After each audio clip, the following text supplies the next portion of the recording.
বোমা বানাতে গিয়ে বোমা বিস্ফোরণ, মৃত্যু হল ৩ জনের, গুরুতর জখম আরো ২ জন। মুর্শিদাবাদের সাগরপাড়া এলাকায় গভীর রাতে ঘরের ভেতরে বোমা বানাতে গিয়ে মৃত্যু হয় ৩ জনের, গুরুতর জখম হয় আরো ২ জন। মুর্শিদাবাদের জলঙ্গির সাগরপাড়ার সাহেবনগর পঞ্চায়েতের খয়েরতলা গ্রামের ঘটনা। সেই গ্রামের মান্নান মোল্লা নামে এক ব্যক্তির ঘরের ভেতরে রাত্রি ১১টা নাগাদ বোম বাঁধার কাজ চলছিল বলে সূত্রের খবর। আর সেই বোম বিস্ফোরণের বিকট আওয়াজের সাথে সাথেই বাড়ি ভেঙে তছনছ হয়ে যায়। স্থানীয়রা ছুটে এসে দেখে ছিন্ন ভিন্ন অবস্থায় সব পড়ে আছে। তড়িঘড়ি উদ্ধার করে চিকিৎসার জন্য পাঠানো হয়। যে ৩ জনের মৃত্যু হয়েছে তাদের নাম মামুন মোল্লা, মোস্তাকিন মণ্ডল এবং সাকিরুল সরকার। সেই ৩ জনের বাড়ি সাগরপাড়া থানার খয়েরতলা এলাকায়। ঘটনার খবর পেয়ে তড়িঘড়ি ঘটনাস্থলে পৌঁছয় সাগরপাড়া থানার পুলিশ এসে জায়গাটিকে ঘিরে রাখে। পুরো ঘটনার তদন্ত শুরু করছে সাগরপাড়া থানার পুলিশ। ৯টার সময় আমি শুয়ে পড়ি। রাতে একটা হঠাৎ সাউন্ড আসে, বিশাল সাউন্ড। তারপরে তখন তার শুয়ে থাকা যায় না, পাশে বাড়ি।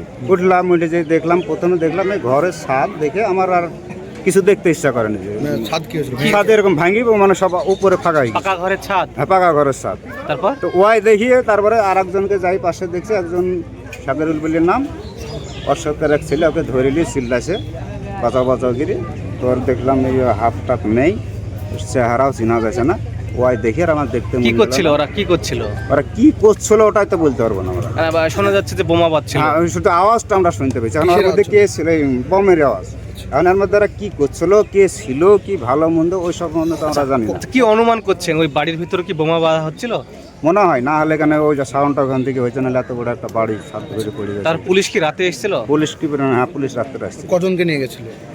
আমরা যখন দেখলাম তখন ওই 2 জন জীবিত ছিল, ওই 2 জনকে গাড়ি এসে নিয়ে গেল, পাবলিক গাড়ি। তারপরে প্রশাসনের লোক আসলো। তারপরে আর ওর মধ্যে কেউ যেতে পারেনি। তো পরে শুনছি, চোখে দেখি নামি, পরে শুনলাম যে আরেকজনকে পুলিশ সেটা নিয়ে গেছে। সে কি জীবিত ছিল লাস্টে? সে কি জীবিত ছিল কি মৃত ছিল ওটা আমি বলতে পারবো না। এখন পর্যন্ত কি খবর আপনাদের কাছে? এই তো খবর, এই তো এখন যা দেখছেন, তারপরে প্রশাসন এসে তো ওরাই সারা রাত যা করার করেছে, কোনো পাবলিক তো ওখানে ছিল না। আচ্ছা, যাদেরকে আপনি চিনতে পেরেছেন তাদের কি এই গ্রামে বাড়ি? হ্যাঁ, এই গ্রামে বাড়ি। আর ওদের পেশা কি ছিল? ওদের পেশা কি বিজনেস করতো তা বলতে পারবো না, কিন্তু পেশা কি ছিল। ওরা কি বোমা বেঁধে বেড়াতো এরকম? না, এই প্রথম ওরা বোমা বেঁধে বেড়াতো, এরকম টেপট নাই। আমাকে শব্দ শুনতে না, কিসের আওয়াজ, কি কে বলবো, শব্দ বিকট শব্দ হলো, তাই দেখুন। কখন সেই শব্দটা? রাত্রে 11টা। তারপরে সকালবেলা কি শুনলেন? সকালবেলাতে এই তো দেখছি যে বম মারিছে, বম ভাঙিছে না কি দিচ্ছে। তাহলে যে বাড়িটা ভেঙে গেছে, পাকা বাড়ির ছাদ মাত ভেঙে গেছে, এটা কি বোমার জন্য হচ্ছিল? কিসের জন্য হয়েছে তা আমি কি করে বলবো। আপনার পাশে বাড়ি, মানে কি শুনছেন আপনি? লোকে যা বলছে তাই শুনছে। এখন কি বলছে মানুষে বলছে যে বম বানছিল, তাই বম বাড়ির ভিতর বানছিল বোমা। ব্যুরো রিপোর্ট, উত্তরের প্রহরী।